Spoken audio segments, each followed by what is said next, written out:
If you're a nerd, like me, you're always curious about the physics of any situation. So, obviously, when I watched Top Gun 2, I became fascinated by the aerodynamics of fighter jets. And it so happens that one of my friends used to be a fighter pilot for the Canadian Army. Immediately, I thought this would make for a cool episode, and here we are. Actually, Jason Berndt, that's his name, wanted to be a pilot from the age of 3. When he was 6, he went to an air show and then specifically wanted to become a fighter pilot. Yes, that is a dedicated kid, ladies and gentlemen. In his teens, Jason learned how to fly saliplanes, which are small single-engine aircrafts. Don't worry, I didn't know what those were either. At age 22, he got a bachelor's in aero engineering from the Royal Military College, and then, well, he'll tell you the rest in the episode. Now in his 30s, Jason owns real estate and created his own company, My Two Bros, selling temporary eyebrow tattoos. Yes, that's a thing, which, weirdly enough, is actually related to his time in the army. So mysterious. In his free time, Jason plays the guitar, travels around the world, that's actually how we met, and loves chasing adrenaline however he can. Paragliding, scuba diving, you name it. This is Learning Bayesian Statistics, episode 75, recorded November 3, 2022. Welcome to Learning Bayesian Statistics, a fortnightly podcast on Bayesian inference, the methods, the projects, and the people who make it possible. I'm your host, Alex Andorra. You can follow me on Twitter at Alex_Andorra, like the country. For any info about the podcast, learnbaystats.com is la place to be. Show notes, becoming a corporate sponsor, supporting LBS on Patreon, unlocking Bayesian merch, everything is in there. That's learnbaystats.com. If with all that info, a Bayesian model is still resisting you, or if you find my voice especially smooth and want me to come and teach Bayesian stats in your company, then reach out at alex.andorra at pymc-labs.io or book a call with me at learnbaystats.com. Thanks a lot, folks, and best Bayesian wishes to you all. Let me show you how to be a good Bayesian. Change your predictions after taking information in. And if you're thinking I'll be less than amazing, let's adjust those expectations. What's a Bayesian? It's someone who cares about evidence and doesn't jump to assumptions based on intuitions and prejudice. A Bayesian makes predictions on the best available info and adjusts the probability, cause every belief is provisional. And when I kick a flow, mostly I'm watching eyes widen, maybe cause my likeness lowers expectations of tight rhyming. How would I know unless I'm rhyming in front of a bunch of blind men, dropping placebo-controlled science like I'm Richard Feynman? Hello, my dear Bayesians. This time, I want to thank Raphael R. Yes, he's very mysterious. Maybe he's even the one who invented the programming language. We will never know. Thank you, Raphael, for joining the LBS Patreon in the full posterior tier. I am so grateful, honestly, to all of you folks who make the effort of giving LBS the equivalent of a café latte per month. As a famous French song says, c'est peut-être un détail pour vous, mais pour moi, ça veut dire beaucoup. By the way, we just released the video of our lab's workshop about hierarchical Bayesian modeling of survey data with post-stratification. Yes, that's a mouthful, but that's very interesting. So I put the link in the show notes if you want to check it out. Now let's talk about planes, fighter jets, and the physics of Top Gun 2 with Jason Berndt. Jason Berndt, welcome to Learning Bayesian Statistics. Thanks, Alex. I'm excited to be here. Yeah, me too. This is a very fun episode. This is, I think, a first of its kind because so full disclosure, we actually know each other personally. And so I think you're one of the first guests whom I knew before inviting on the podcast instead of the other way around. So yeah, basically we're friends in like general life, normal life outside of statistics. And this is a special episode today because it's going to be a bit less Bayesian focused, still very nerdy and full of physics. Don't you worry, guys. It's just that I just saw Top Gun 2 recently. I was actually in the plane to Los Angeles, so that was cool, watching Top Gun 2 in a plane. And I was just amazed at the physics of fighter jets. So I was like, wait, Jason must know a thing or two about that, and that could make for a nice podcast episode. So, boom, here we are. So thank you for taking the time. Right on. Yeah, I'm looking forward to having this chat. I think it could be an interesting one. I watched Top Gun 2 recently as well. I think I watched it when I was in Peru or something. They had an English night or something. So, and it was a cool movie. No, I remember you asked me at some time, like, you've watched Top Gun 2. And I was like, oh, no, I haven't yet. And you were like, you were shocked. You were like, you haven't watched it? Yeah, I mean, it's a good movie and I liked it. And I watched Top Gun 1 in my teens. I think I watched it over 15 times or something when I was a teenager because I wanted to be a fighter pilot for so long. So it was like Top Gun's like probably one of my favorite movies of all time as a growing up. And then it was awesome to see the second one come out. Yeah. Damn, I wish there were a movie like that about Bayesian statistics, that they could point people to when they ask me what I do. It's like, well, I do that very sexy thing. Like there was a movie, Actually, the main character is me. That'd be cool. Maybe I should do that. I'll get the nerds on that project. We should make a movie about Bayesian statistics. Okay, let's do that. I'd watch it. So before that, basically, we're going to dig into your story, but tell us, well, basically who you are today and what your daily activity is, let's say, and so that we can contrast with actually something that you were doing today, that you were doing before, and that is very related to the podcast episode, the topic for this podcast episode. Yeah, sure. So right now, day to day in my new life, I guess you could say, because I've recently changed kind of the way I'm living my life at the age of, I guess, 30. I did that. I'm 32 now. But today I'm living that kind of the digital nomad type life. So I've been traveling all over the world. And obviously that's how you and I met in Budapest. And for the last 11 months, I've been in different places in South America and Europe, and kind of on a day-to-day basis, I'm deciding where I'll go and what I'll see or whatever. And right now, I'm based out of Budapest, so it's kind of the traveling life is what I'm doing right now, enjoying kind of every day and exploring new things in the world.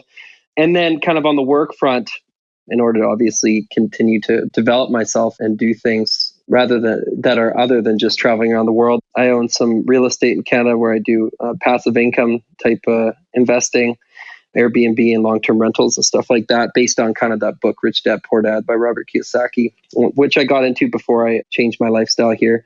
And then most recently, what I got into was a business where I own a business that's out of the United States called My Two Brows Temporary Eyebrow Tattoos. And I sell fake eyebrows or temporary eyebrow tattoos. Some people call them stickers, temporary eyebrow stickers, but essentially fake eyebrows for people who have no eyebrows at all due to things like alopecia, chemotherapy, trichotillomania. And we sell little sheets of them, and then people buy them all over the world and we send it to them. I wear them myself too, so I'm wearing that as well because I lost my eyebrows maybe about a decade ago from alopecia, and they haven't come back yet, although a lot of my hair is coming back now. So yeah, and actually, well, that perfect segue to, we'll put links to your business, like to the eyebrows business that you have, because I love also the origin story of that company, because it's also related to basically what you did before, and like you lost your hair and eyebrows because of, well, basically all the stress you had being a fighter pilot. And what I love is like, well, you built a company in the end based on that. Pretty awful experience to leave, probably. But based on that, you managed to build a company. So I just love that origin story. Yeah. Because I mean, what happened is when I was a kid, I had like a few spots of hair that left or whatever, fell out or whatever. But then it didn't really hit until I was a fighter in the military college. I went to the military college in Canada for 4 years and did an aeronautical engineering degree there. And then they coupled it with all kinds of military stuff where we had to wake up at like 6 a.m, do push-ups and some crazy music they'd wake us up to. Like, I don't know if you know the song Bodies, Let the Bodies Hit the Floor. I remember my first morning there, I woke up to them blasting that on loud PA speakers at 6 a.m. and hitting our doors, get up. And we had to be outside by the end of that song, ready for push-ups and stuff. So when I was in the military college doing the engineering degree there, I ended up getting so stressed, I lost my hair. It started to come back at the start of flight training, but then once I got into the fighter jets and stuff like that, it fell out again because it's just pretty stressful. And the brows were gone ever since the first spot there or whatever. So yeah, I can guess that. Mm-hmm. So yeah, actually, let's dig into that because, like as you were saying, this is your second career now. So let's talk about the first one. How did you become a fighter pilot and why? Yeah, that's a good question, right? So And it goes for a lot of fighter pilots. I mean, you ask most fighter pilots this question, and they'll most probably over 90% of them are going to tell you that they always wanted to do that. And that's the case for me as well. So it was a passion, like from the age of 3, before I could even speak, I used to point at airplanes in the sky to my parents, but airplane, airplane. And then at the age of 6 or something, my dad, because I was clearly interested in airplanes. I mean, I didn't know the different types of planes or whatever, but at that time he paid some pilot, to take me up in a small Cessna or something for my birthday, my 6th birthday. And I was really excited about it. And from the age of about 6 onward, I started playing these little flight simulator games on computers back on those old, those old MS-DOS computers. We had something called Chuck Yeager's Advanced Flight Trainer, just a horrible graphics, obviously. It was a 1995 operating system. And I found it fun to fly planes on that with a little joystick and stuff. And then I started playing things like Flight Simulator 98, Flight Simulator 2000, stuff like that. And I went to an air show when I was 8. It's called the Air Show 98, where I'm from in Canada, in Victoria, Canada, BC. And the F-18, they had F-18 Hornets there, the demo jet, because one fighter pilot a year does demos all around Canada, United States and stuff. I was pretty impressed, obviously, with that jet flying upside down and all that kind of stuff. And, loud, faster than the speed of sound at points and, loops and whatever. So that caught my attention. And at that point, I was kind of like, yeah, I want to fly that. Like, I don't just want to be a pilot. I want to be a fighter pilot. And so knowing that, then I was like, okay, how can I do this? And, the odds to become one are somewhat slim. I didn't know at the time, but there's only about 150-ish fighter pilots in Canada, this population of almost 40 million people. So there's not that many people, I guess you could say it's an exclusive kind of crowd to get into, obviously. And it takes quite a bit of discipline to get there. So how did I get into it? Well, I ended up going into a program. It was all sequentially. I knew what my end goal was, and it was to fly fighter jets. But there are all these goals, along the way, and I'm writing a book about it. But pretty much, in my teen years, the goal was to become a glider pilot and a little small airplane pilot, and it's called a private pilot. And I learned to do that via scholarships in a program called Air Cadets, which is where it's like a paramilitary organization for teenagers, and it's kind of for the goal of getting people interested in the military. I was already interested in being a fighter pilot anyways, and so it made sense for me to go through that program.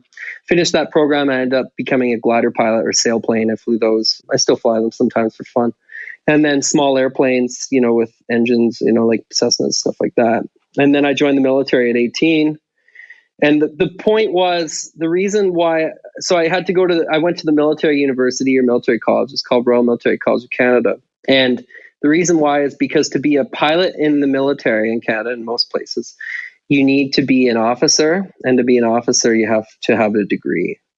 I didn't really know what I was getting myself into, but I knew that I really liked airplanes. I didn't even know what an engineer was, straight up. But I just thought aerospace or aeronautical engineering sounds like, airplanes, So I chose that degree, and it turned out to be quite a difficult one, obviously, with the types of stuff we did. And certainly I could have done something easier, because it's just the requirement to be an officer, a degree. I could have done any degree. I could have done an English degree or something. But anyway, I did this degree, and I would say it's helped me in ways. And it was certainly difficult to get through, but I got through that, graduated, and then went into flight training stuff. And then provided I did well enough in the first few phases of flight training, then the idea was I would get selected to be a fighter pilot or to be able to try to be a fighter pilot. And then I managed to get selected for that.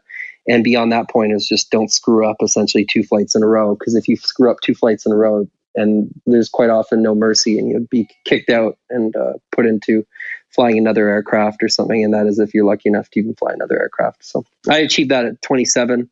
So I joined the military at 18, achieved fighter pilot status at 27 years old. And then ironically, I ended up leaving the military about 30 years old. So I flew operationally on F-18 Hornets for about 3.5 years. Then my contract was up, because a 7-year contract from when you first become a pilot in the military, not a fighter pilot. And I got my wings, it's called, 7 years before I quit the military, became a fighter pilot. And then, did that for a couple of years. And I decided, okay, well, I've done it. So what else can I do in life now? Yeah. And so actually I'm curious, because so it seems like it's a very long training. And once you have your wings, as you say, for how long usually people keep flying? Because it seems to be also a very physical endeavor. So I'm wondering, is it something like, professional sports, professional athletes, where coming at a certain age, it starts becoming very difficult physically, or can people fly fighter jets until they are, I don't know, 50, 60, until they retire? Yeah, that's a good question. I mean, generally, I don't think you'll see guys flying jets into their 60s for a couple reasons. One would be physical, because it is a very physical task to do. I mean, I remember when I first started flying these and pulling G and stuff like that, I was physically dead at the end of the day, so tired, and sleep really well. So it is a very physical job in that cockpit, and you're moving all over the place, looking left, right, behind you, while under up to 7.5 G. All over the cockpit, just moving your head and fighting accelerated forces and stuff like that. So yeah, it's tiring. That being said, there are guys in Canada who will fly these probably into their 40s or so. But generally at that point, the way it works is you're also, like in the military, there's also progression of rank and responsibility and different things too. So generally the guys, unless you're what we call a career captain, which there are, like some guys will just be captains forever until they retire, and they'll just fly. And maybe they'll end up on some ground tour in between flying tours, but they could fly I'm probably into their at least maybe 50 years old or something. But for most guys, what happens is that's kind of like mid 20s to like mid 30s. Guys will really be flying a lot, and then they'll end up in more administrative positions or higher rank stuff or whatever, where they kind of fly a little less, and maybe they'll end up in more leadership positions in the Air Force, all the way going up to like commanders of bases or even of the Air Force. I mean, one of the last commanders of the Canadian Air or military was General Lawson. He was a fighter pilot, but he wasn't flying fighter jets at that time in his life at all, because he was commanding the military or whatever. So I see. Yeah. So it is super physical, right? Actually, like you already mentioned the G's you're taking. So, I mean, they make a big deal out of that in the Top Gun movie. So like they take 9G at some point in the mission. So yeah, by the way, guys, lots of spoilers. So if you haven't seen the movie but want to and don't want to be spoiled, stop the episode right now. But yes, basically in the mission, they take up to 9Gs. So like, is that something that you actually did that's actually doable, that some missions actually happen doing that? Or is that kind of unrealistic here? But also in general, what's your experience with like taking so many Gs on you? Sure. I mean, yeah. So I think it was 9G or something. And from what I remember, they were required to overstress the aircraft to do that in the movie. So they hit something called the paddle switch, which gives an override. Essentially the Hornet and most fly-by computer kind of systems or whatever in jets will automatically limit their G based or their centripetal acceleration or whatever you want to call it, or G force or whatever. They'll limit themselves to a certain number of Gs or whatever to avoid the pilot breaking the aircraft, essentially. But in the movie, they press the override. And the reason they did that, I think in the movie, if I remember correctly, is because based on the speed they were going and the amount they needed to pull up, they had to essentially pull that much G in order to not hit the mountain or something like that. Is that certainly, that's a real world consideration, I guess, if you're at a certain speed and certain altitude and you have to avoid a certain piece of terrain. I mean, it's certainly, that's quite the intense, it's certainly quite an intense thing to consider. I mean, literally, if you need to do a mission where you need to overstress your aircraft in order to do it, but they make a good point of saying that in the movie too. It's like, yeah, this isn't normal, Generally what Hornets and people are doing in air combat are medium level tactics where you're quite often up well above the earth and doing things up there where you're not really in risk of hitting the ground. And in such a time, I don't think you'd be pressed to ever really need to hit 9G or anything like that. I've experienced up to 9G in a centrifuge. So in Toronto and Canada, they train the fighter pilots or would-be fighter pilots or people that are trying to become fighter pilots anyways to see if we can handle those accelerated forces, the G-force. And they put us up to 9G I have some videos of it, actually. They took videos of it for, I think it was 15 seconds or something. But with the 9G, we were wearing what they call G pants. And so these pants squeeze your legs with air. You ever get your arm? Yeah. You test your blood pressure. It's like that, but like way more. And it'll squeeze all the way from the bottom of your legs all the way up to your belly. And so that the blood it tries to keep the blood in your head. So we did 9G in that. And then we did, I think, 7 or 7.5 on the centrifuge with no pants or something like that. In the jet itself, I pulled up to, just over 7G or something like that. So while I'm flying. Yeah. And to be clear, it's with no pants, with no G pants, right? You still had the pants in the centrifuge, right?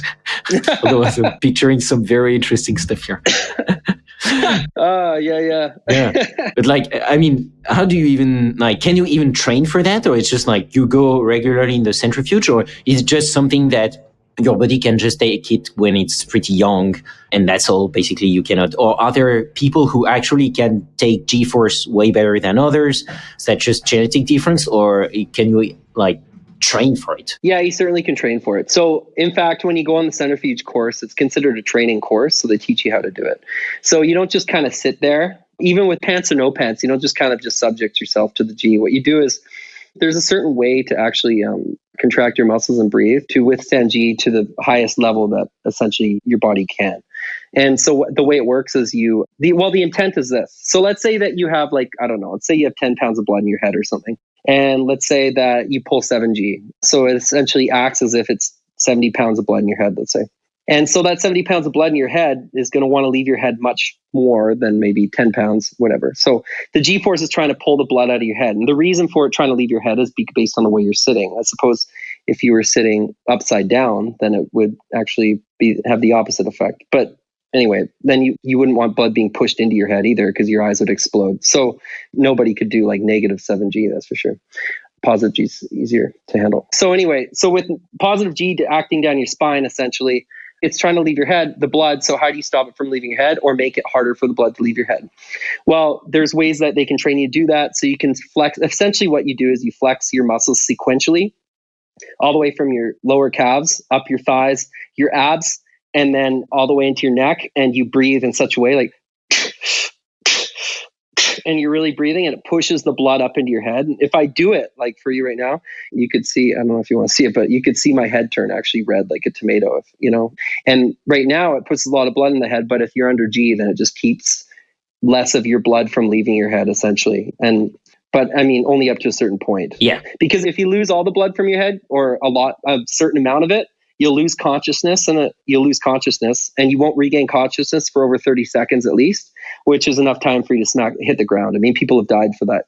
And then if you lose just before that, if you get tunnel vision and it goes black, you're very close to losing consciousness. And that's what they call the difference between a blackout and a G-lock or G-induced loss of consciousness. And the G-lock will kill you because you'll crash. And there's no other people usually in fighter jets other than the pilot. Some have navigators. F-18 Super Hornets have guys in the back, but F-18 Legacy Hornets, F-35s, F-16s, most don't have any. It's just one pilot and nobody else on the plane. So if you lose consciousness, you're dead. Unless you have one of those. I mean, some F-16 in the States have like systems that'll actually auto level the wings and pull out of a dive if the pilot goes unconscious, but certainly not all aircraft. I'd say probably the minority of aircraft have that. Yeah. It's really a big deal. Like if you cannot take that, it's a huge danger to yourself. So yeah, that's right. And the pants help too, obviously. So yeah. I think they make a good job in the movie here of like conveying that, and even the tunnel vision has quite a good visualization in the movie, so that's quite cool. And actually, I'm wondering how theoretical, was your training, because I mean, you did a bachelor's in aerospace engineering, but do you actually need that to fly the planes you were flying? And you were flying the F-18, which is actually the one that they are flying in Top Gun. That's quite fun. But yeah. Like, I mean, basically here I'm like curious about the split, between theory and practice, because like you're flying that stuff at what, like 2,000 kilometers per hour. So like, I'm wondering how much of like thinking you can even do at that speed. Yeah. So that's a good point. I mean, realistically for flying, it can help to have like an engineering background for sure. I would say it's certainly not required though. I mean, as an operator of a fighter jet, I mean, by the time you get to the jets and you're flying on these jets, like I think the engineering can help you more in my kind of in the primary levels of flying stuff, like, or at least to a point that it actually, you can notice it, maybe when you're first learning to fly airplanes, elementary flying, okay, I get this about lift and drag and the different forces that act on a plane and how this all works. Because you're essentially learning to fly. I mean, by the time you get to flying something like the Hornet, or any fighter jet for that matter, flying is taken for granted at that point, and you're not really thinking about the flying anymore. So like when I learned to fly the Hornet, I took it solo. The third time I ever was in a Hornet cockpit, I was alone. So nobody was with me. That was my third flight. And it was just because we already knew how to fly. We flew something called the T6 Texan or the CT-156 Harvard before that. aerobatic trainer, CT-155 Hawk, which is like what the British Red Arrows fly. Those were where we learned how to fly like aerobatics and stuff. And even before that, more elementary flying. But by the time we're flying the Hornet, I mean, it's not that hard of a plane to fly in terms of flying itself. I mean, it is in that you go fast, and time is always kind of your enemy when you're flying that because of how fast you're going. It's like every second counts. But it was the tactics that were really the challenging part, the missiles, shooting the missiles, the bombs, the guns, stuff like that. And I wouldn't say those things were necessarily at all. I don't think engineering necessarily helped so much for that. Maybe in terms of like how difficult it was and how difficult it was to be learning to fly the Hornet and maybe how to study things or whatever. But certainly I flew with people who did other degrees, history degrees, English degrees, stuff like that. And they didn't have any problems at all. So yeah, that's quite amazing, right? I mean, this is an awesome testimony to what Homo sapiens can do by collaborating and being like everyone extremely specialized in something, because the engineers who built those planes cannot fly them.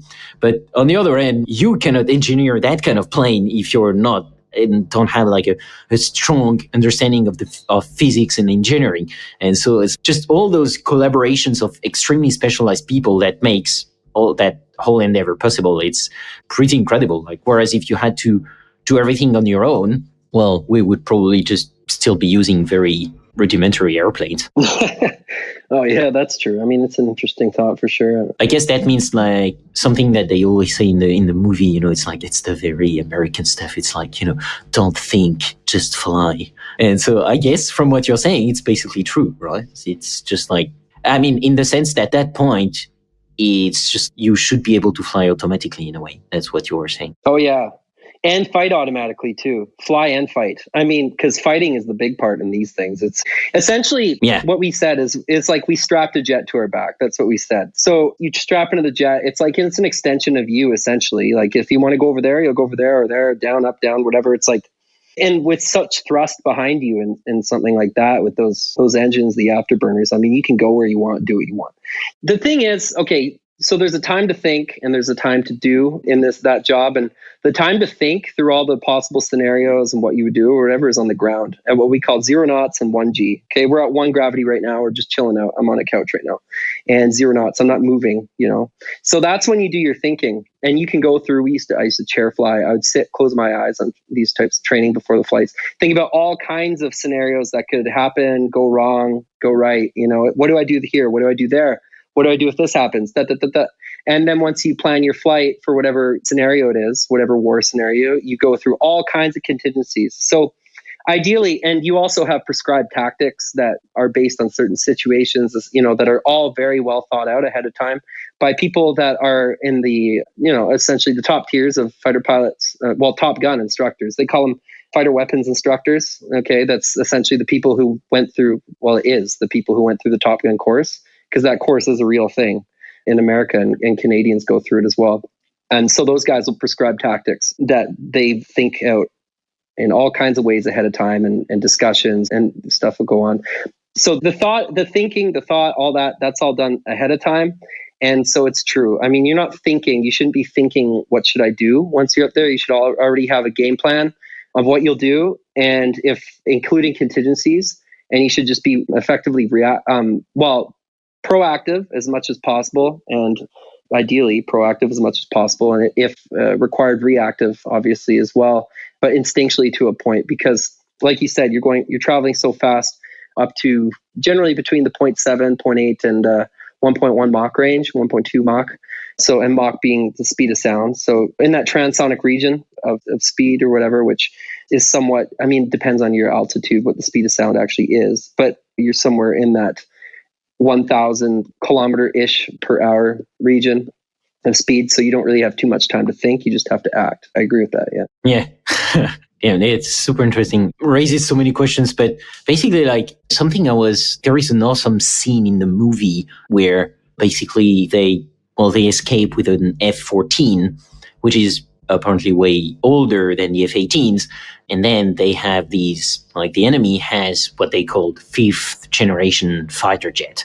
So, and at some point, that 5th generation jet basically like goes, instead of being horizontal to the ground, then starts being vertical. And so because of the air, it goes back and then it becomes horizontal again to the ground. And that the whole point of that maneuver was because before it was in front of the F-14, and by doing that maneuver, then it ends up being behind it, and then it has the upper end. And like that scene is really amazing in the movie. But the guys in the F-14 are really super surprised that the guy was able to do that.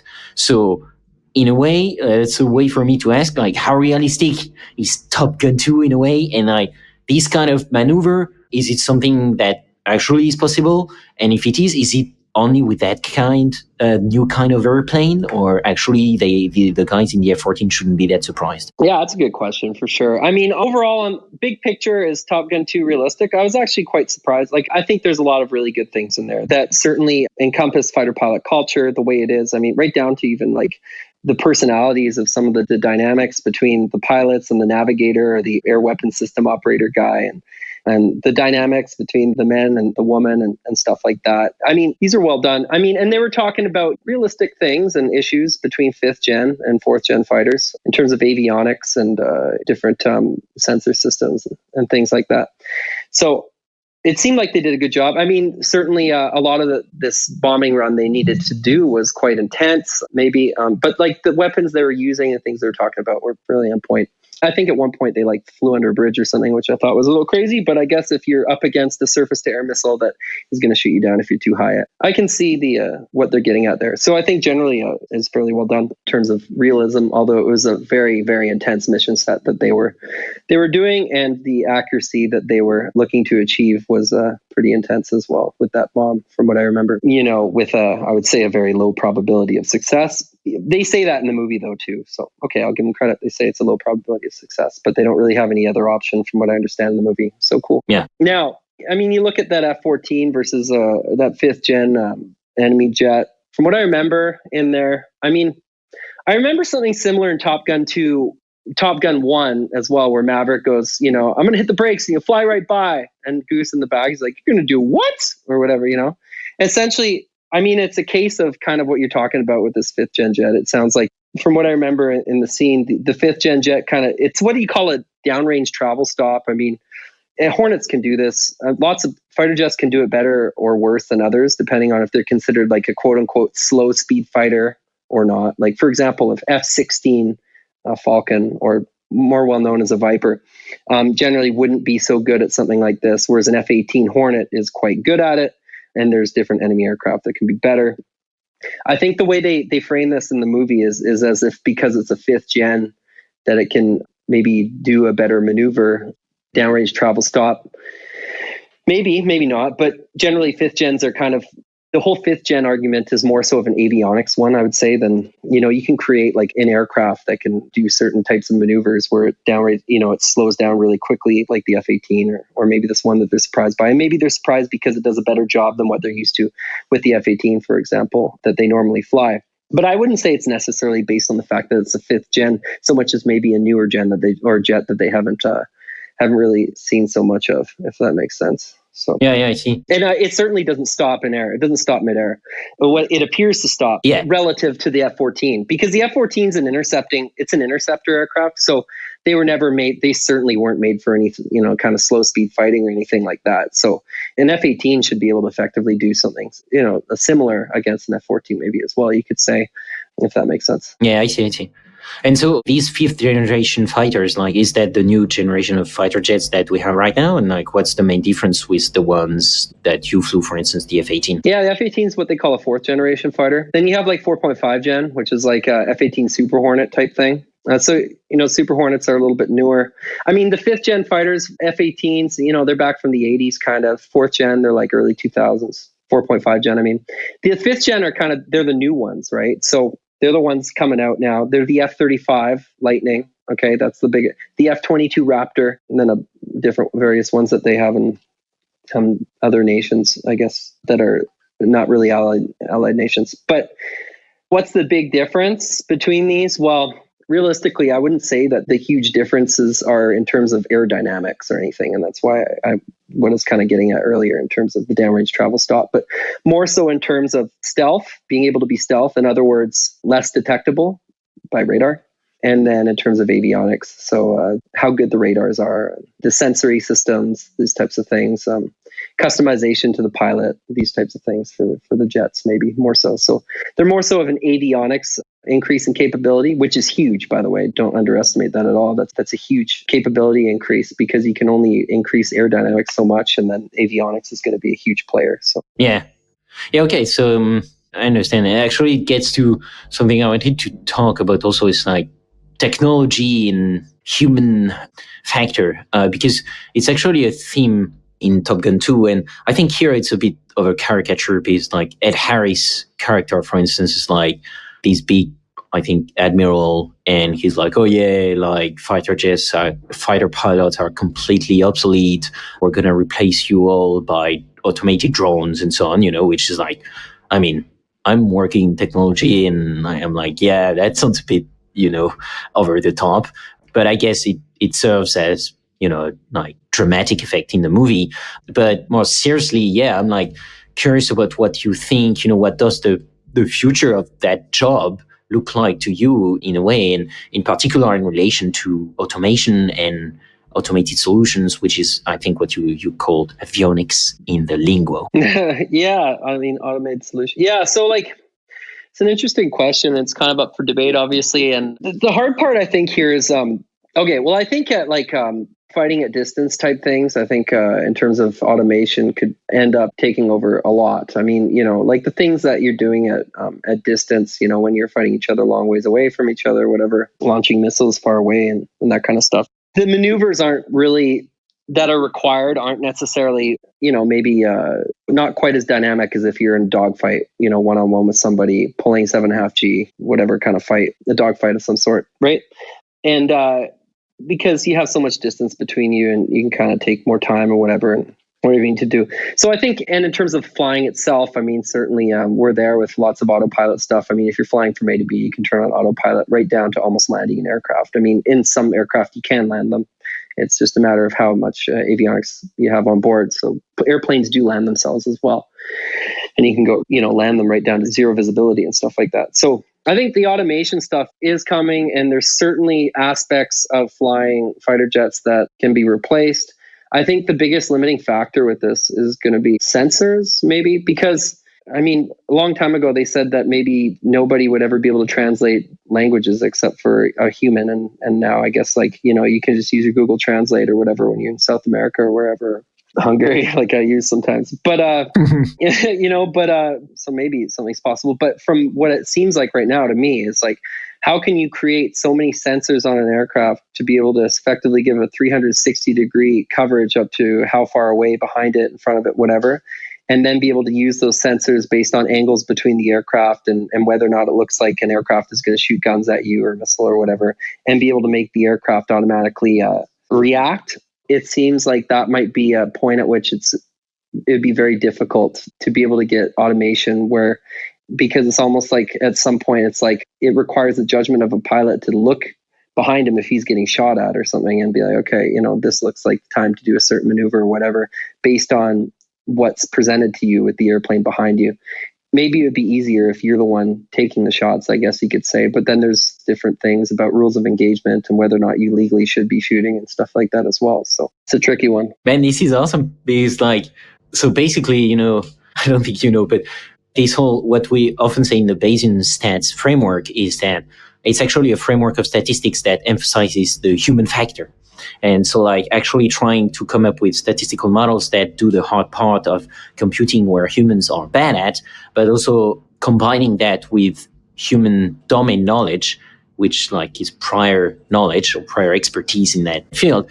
And it's actually a framework where you try to automate as much as possible, but you also try to keep the human trade-off or arbitrage, as you were saying. You need the eye of a pilot, where sometimes you do need the eye of a domain expert or the eye of a modeler to make sure that the model is giving you right answers, right? And answers that make sense, because it can make sense to the computer, but you actually know the world and live in it, and so you can actually see if the causal relationship, for instance, makes sense in one direction and not another. And the computer cannot really do that for now, at least.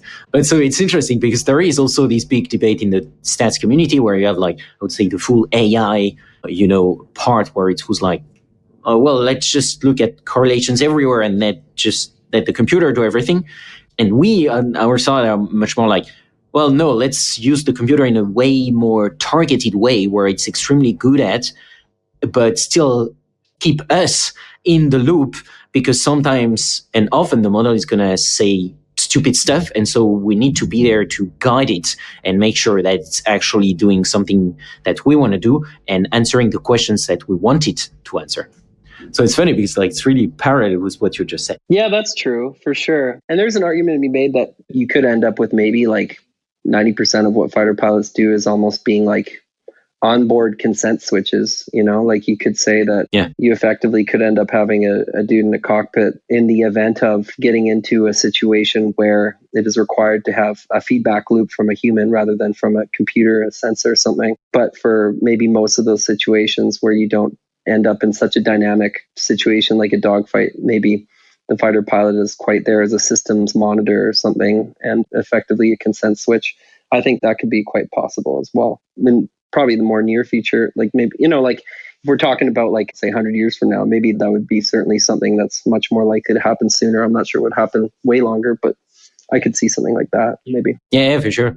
And I mean, if you're a bit, like if you're dreaming a bit, like when you were flying these planes like the F-18, was there like a particular, in technical innovation where if you had no limit, like you were like, oh man, that'd be so good, so cool if we had that stuff, it would help us so often? Yeah, I mean that, because it was a 4th gen jet, generally what we're looking at is there were innovations that we really wanted, but that exist. So we were looking at essentially wishing that we were flying 5th gen jets to make the pilot workload a lot easier because there's a lot of moving pieces going on with some of the stuff that we had to do flying that Hornet. I mean, it was an old jet and things were kind of Frankensteined into it as time developed. So they would add pieces here and there and systems or whatever from the 80s until obviously computer systems are much more developed from 1980 until 2020. And so they're still adding things and they're doing it in weird ways sometimes that aren't very intuitive for the pilot and stuff like that. So there's a lot of things where like,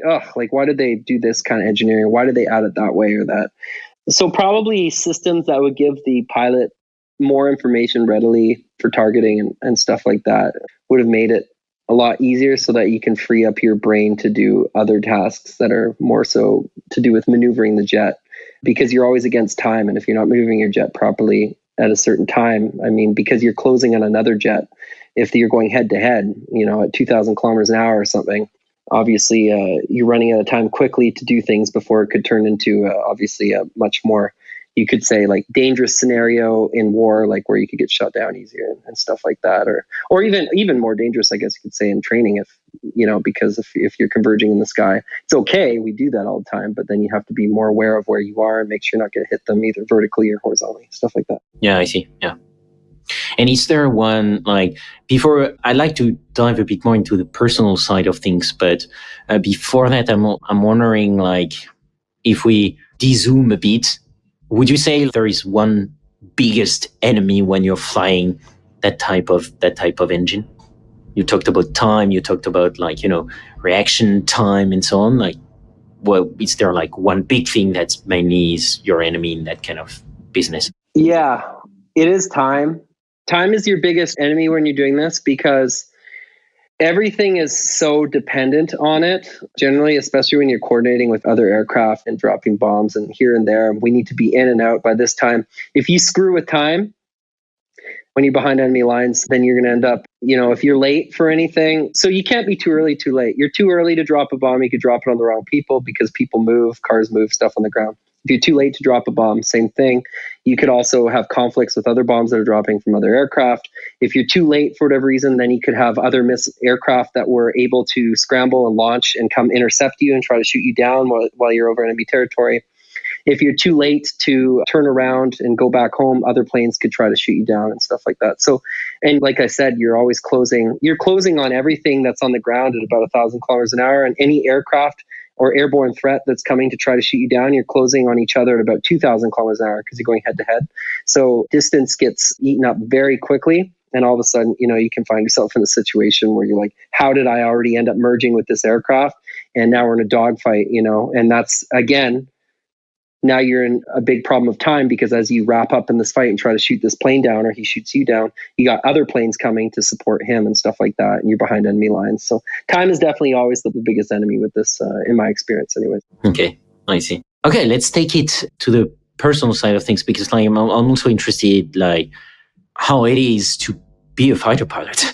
So basically, because our brain is extremely adaptable, right? It has this amazing ability to just adapt to its environment all the time. And so in the end, I'm wondering if this constant stream of adrenaline can in the end still become boring, because, well, you're doing that every day. So yeah, to us, it's super weird, and that would be extremely unsettling at first.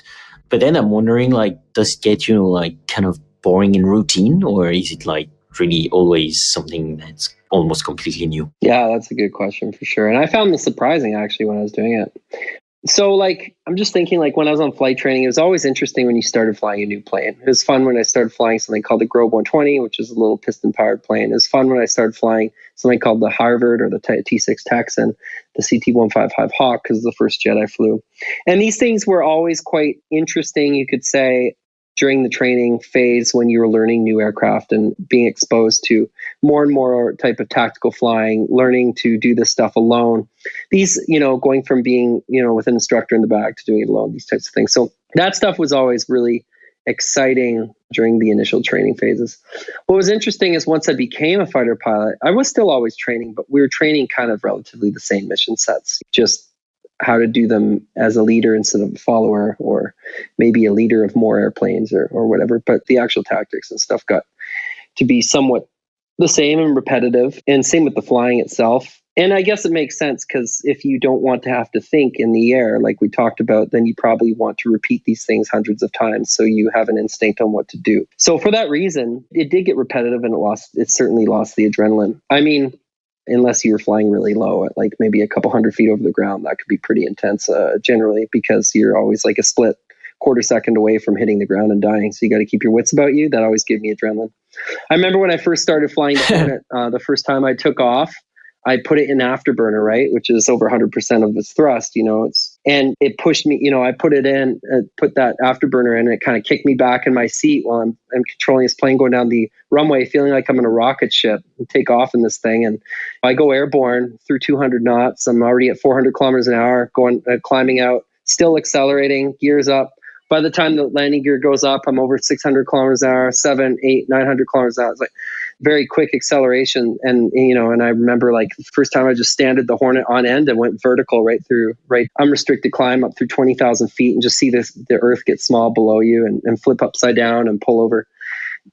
These were cool experiences that I've had. And, if you really think about it when you're doing it, it's exciting. But on the day to day, I did get used to it. And quite often I just end up in the cockpit stressed, thinking about what the tactics were on this mission, for this training mission. And sometimes even being swearing in the cockpit to myself after this, oh, Jesus, can't believe I didn't do this right. It became very much, obviously a job, you could say, which is what it was. It was a career, to the point where, I wasn't even thinking about the thrill of it anymore, you could say. Toward the end of my career, they needed somebody to go take a jet up and just test something out with it or whatever. I think it was the cabin pressurization system. And it was just my last couple months flying. And I was like, yeah, I'll do it. And I took this jet up, and I didn't need to do any tactics. They just asked me to go take it and see if the cabin pressurization worked. And so I took a jet, didn't have any external fuel tanks on it. It was a clean jet, is what we call it. So it didn't have any extra weight. I put that thing in afterburner, just went vertical after takeoff, went up, 30, 40,000 feet, and just kind of enjoyed myself. Was doing loops and rolls, and I pushed it up to, I think, Mach 1.3 or something, and put an afterburner into a dive. And that was a really fun experience. I enjoyed that. That's something I did at the end. But overall, yeah, it became repetitive for sure on the day to day. Yeah. And I mean, as you say, in a way, it has to become repetitive, because that way it becomes intuition, and that makes you a better pilot. So yeah, absolutely. That's funny, because it's like a misaligned incentives, where it's well, to become a really amazing pilot, it has to become second nature, but by becoming second nature, it becomes boring. That's right. Or at least not like crazy excitement. I wouldn't necessarily say boring, but certainly doesn't have the same thrill factor, you could say. It was more, I think you could say the excitement was replaced rather than with boredom, was with stress. That's kind of what replaced it with, and, needing to perform, that kind of thing. So it is a little nuts to think about for sure. Yeah, for sure. So I'm wondering, like, in general, when you think about this whole pilot experience, did it change because you experienced really extreme conditions? And I guess that's a job where you're closer to death than in a lot of jobs, like at least my job, because I don't think my computer is going to kill me anytime soon. It does happen sometimes. Like my computer gets really mad sometimes, and like I'm like, oh, well, what's going on? But it's okay. It's not that dangerous. So I'm wondering, actually, did that change the way you're living your life right now? Did that whole experience leave you with something that, okay, now I'm living my life that way right now because of the experience I had before? Yeah, certainly in a few ways. I mean, so first off, in terms of what you're talking about, like the danger stuff, and absolutely, it kind of spilled over in that, like, a lot of things don't seem very difficult to me now, I guess you could say. And it's just because it's like, I feel like if I'm at 0 knots and 1G, like I talked about, sitting on my couch, like I can think about something and problem solve it without really any problem, whereas obviously if you're having to try to think about something in a jet, it's time's against you, and you can't necessarily take all the time in the world. And it allowed me to think about contingencies a lot when I used to do that. So I think it spilled over into my personal and business life, and that a lot of things seem doable to me, I guess you could say now. And having flown these jets or whatever, it certainly seemed like a almost impossible feat, looking at it when I was a kid to, becoming one. And certainly a lot of people that I met when I was a kid told me it wasn't possible. And I mean, with good reason, I guess. It kind of, if you think about it, I think one in a few thousand people that try to become a fighter pilot maybe actually succeed or whatever. And then people are failing at all over the place. So it certainly gave me the confidence to think that things are easier to achieve, you could say. Now, you also talked about like the idea of it being like dangerous. Yeah, that's true. So maybe I look at a lot of other things as not so dangerous. I think I would agree with that as well. So because that was quite a dangerous job, either in the aspect of if you were to be in a war, I guess you could say, if people try to shoot down to the fact that you're flying in a supersonic fighter jet, sometimes at 200 feet over the ground, where you're, a tenth of a second away from hitting the ground if you don't look out properly or whatever. It made a lot of other things not seem so dangerous in my life as well. So if that makes sense, does that kind of make sense? Yeah, no, for sure. No, that's definitely interesting. I can see like what can give you confidence, but also it can give you perspective and maybe help you, enjoy easier aspects of life where, well, I'm not going to die with that stuff. So it's like, it's also peaceful, it's like helps you to be more peaceful. Like creating a company is, well, less of a deadly endeavor, and that can be a good change of pace also. Yeah, the stakes don't seem quite so high. Yeah. I remember when I quit the Air Force, it was like a month after, I was walking around in my hometown of Victoria, and I remember I like walked in front of this hotel. It was the Fairmont Hotel, which is a nice one in Canada. I think they have them in a lot of places in the world, and they had this like big rose garden in front, and I was smelling the roses. I remember I went to smell the flowers. And then I thought, oh, this is interesting. Like I've retired from the Air Force. I'm literally smelling the roses, like just enjoying kind of being chill and different kind of life pace or whatever, There were other things that I guess you could say in the military, more so than being a fighter pilot, but being in the military, I was told where to live, and I didn't necessarily like that. And so something I took away from that, now that I can live where I want, is I'm making sure that I live really where I want. So that's why I'm traveling around the world and kind of practicing that kind of freedom, like we were talking about earlier. I think that certainly gave me a desire to want to do that, because I didn't like being told to live in Cold Lake, Alberta, or Moose Jaw, Saskatchewan, population 3,000, which is all military and oil workers or something like that. So, yeah, no, I completely understand. And I mean, me, it's kind of the same in a way. Like I had to live somewhere for a long time in my life, and now not having to do that, it's like you embrace that freedom. For sure. Yeah, right. It's a great feeling. You choose to do it. It's much more of a choice. Yeah. Yeah. And so before asking you the traditional last two questions, I actually have another one, which is, because you said it's an extremely selective process to become a fighter pilot. So Actually, I'm wondering, is that more of a technical difficulty or physical difficulty? Is it like really, like trying to become a Navy SEAL where it's like mainly physical stuff and I mean, also morally, I would guess. But then fighter pilot, where does the difficulty come from? Like, is it more technical actually, which is like the flying techniques, and that's what discriminates among people? And so more generally, then is there a piece of advice that you would give someone who wants to become a fighter pilot today? And maybe a piece of advice that you wish you had when you were that young and trying to make it as a pilot? Yeah, certainly. I mean, because I remember I was really going for a long time and I didn't really know any people. And yeah, it's in the head. I mean, the whole challenge of being a fighter pilot's in your head. That's like I don't mean like in your head as if it doesn't exist. I mean in your head as in that's where the challenge is. It's in your brain, and knowing a ridiculous amount of information that you're required to study in a closed vault room with like, I don't know how many locks to get into and the amount of time you have to put into learning these secret tactics or whatever. And so all these things you need to learn, ridiculous amounts of information about the aircraft, the systems, your weapons, the enemy's tactics, your tactics, all these things.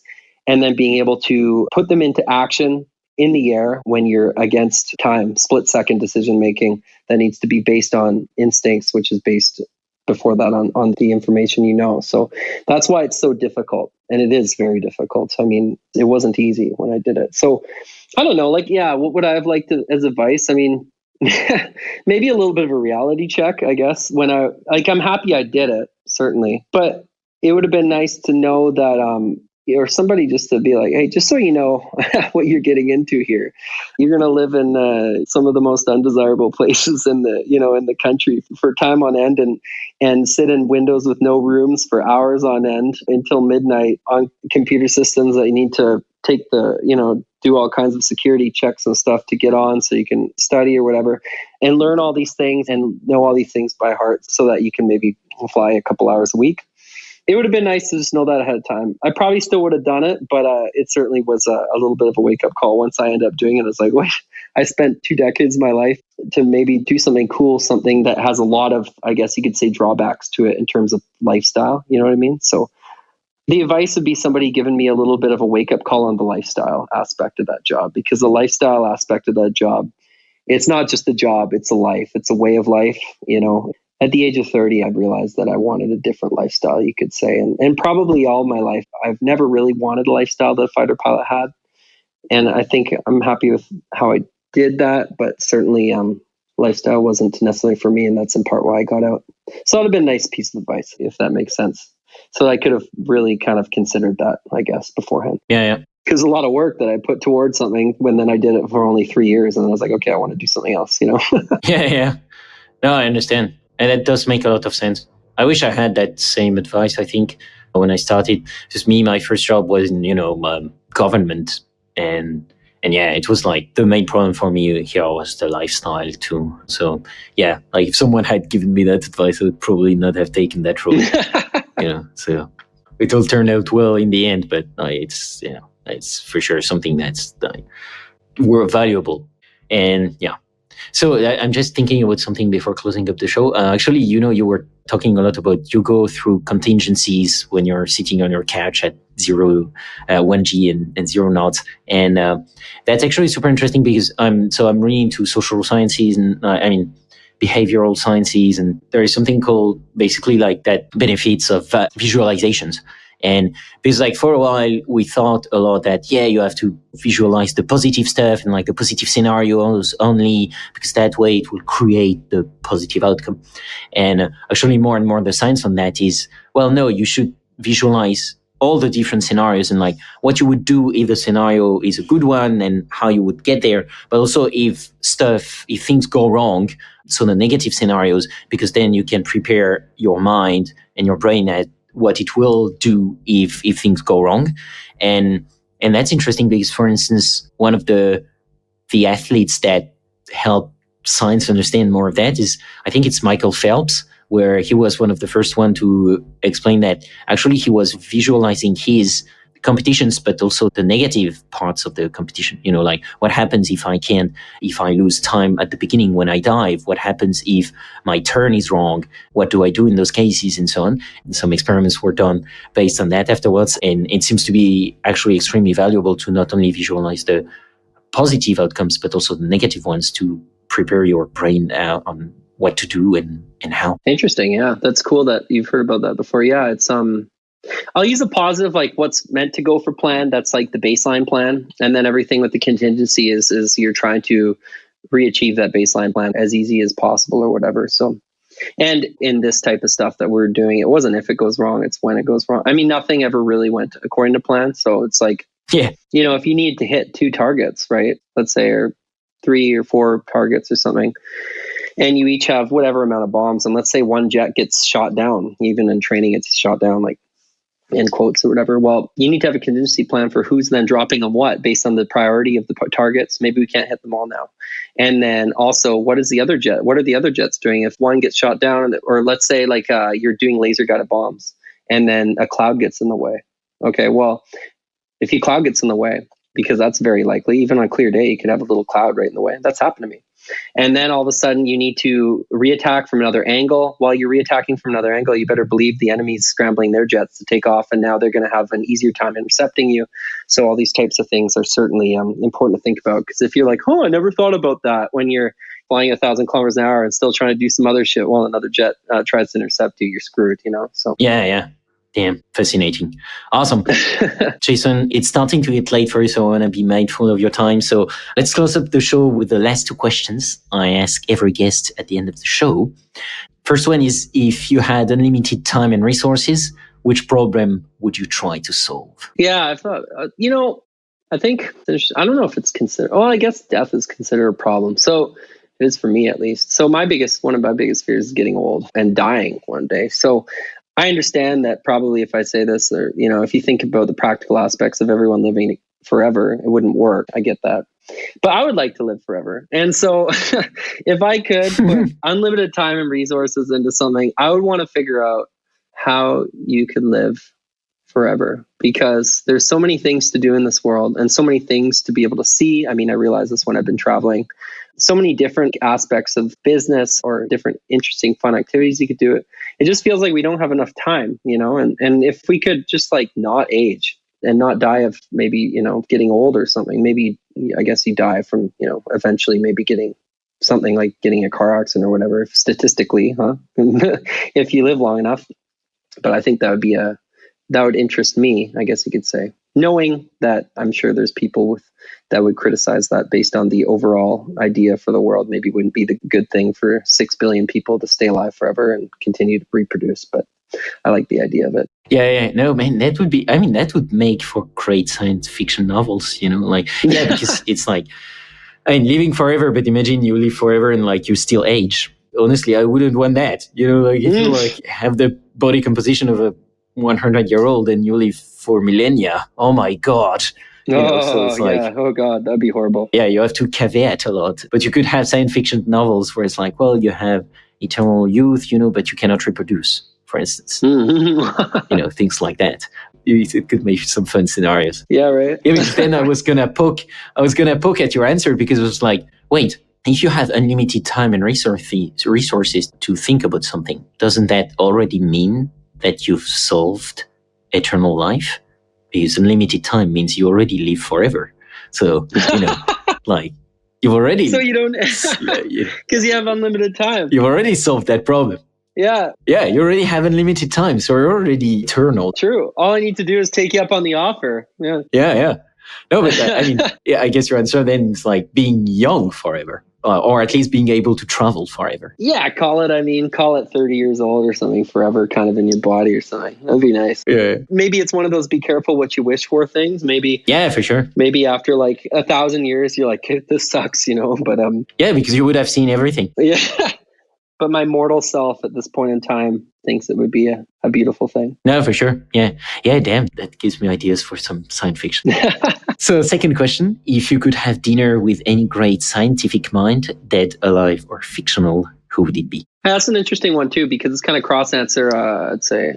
because of two reasons. So it would be Elon Musk. Mhm. And the reason would be, I mean, I'm not actually sure on his scientific background, but he certainly knows how to hire people who are scientific. And I'm sure he understands a good portion of what he's doing because of the marvels of science that he's essentially is happening under his watch. I mean, in terms of SpaceX and, these satellites he's doing and rockets and whatever. I think it's very interesting the type of aerospace engineering that's going on in this guy's company. I mean, and the engineering with Tesla, this guy's a pretty revolutionary dude, and he's certainly going to go down in history as a figure. He's already a figure, but in the future, he'll even be more so of one, in my opinion. And so he's got some pretty cool scientific stuff going on in his companies that I think are things that a lot of people didn't really realize could be possible, maybe you could say. And on top of that, he's made lots of money doing it. I think he's the richest man in the world, or somewhat, he's got a lot of money, obviously. And he also is a very good businessman, obviously, because of his businesses are succeeding and in science.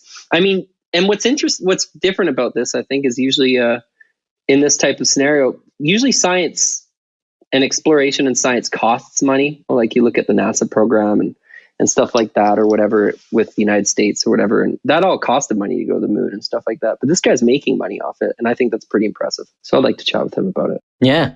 Sounds like an interesting dinner. Well, Elon is actually one of the fans of the show, so he'll probably reach out after this episode airs.